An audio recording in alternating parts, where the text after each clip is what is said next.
Това не знам дали е хубаво го разказваме тук. Не Сега знам, слушай, човек. Прецени. Това е смешно, какво? Да. И започваме да запея. Някой човек има рожден ден. Няма да казвам в кой град, ще се следва веднага за случая. И започвам, значи той точно до сцената и аз ми там познат, има рожден ден и аз отивам и почвам да пея само в момента, в който казвам първата дума. И? Предния ми зъб изпада някъде в салфетките. Не, човек!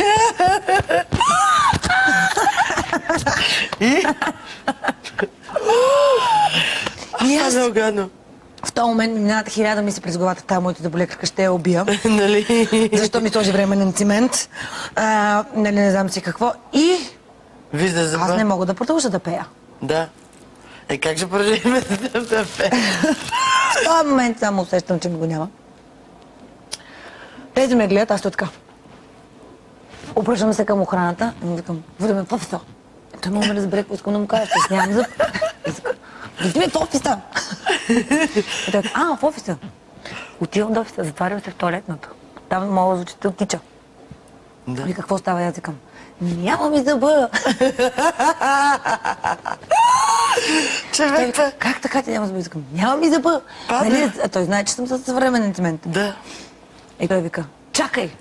И аз вече оттам седя в туалетната и не отварям, разбираш ли? И вече съм измислила план как ще се измъкна, как ще си тръгна от дискотеката и как ще се прибера до София, разбираш ли, как ще звънна за болекарка да ходим и слага зъба. Да. Нов зъб. И? Обаче, слушай, моят учител отива и намира зъба в един от хората там.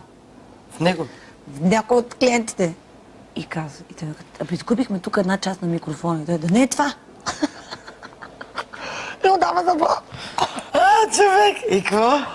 Оттам тичаме за лепило. Взехме лепило, сложихме си го и така, изкарах участието. Много е гадно. Много е гадно. Аз този наш го разби. Човек, ти на как ще го рождения намериш ми ден салфетките? човек в Швейцария. Падам от пулта на диджей, аз смейки се на един мой приятел долу. Не виждам, че стъпвам на колата, падам долу по очи и зъба до тука. Щупен на рождения ми ден, аз съм в Швейцария на мен.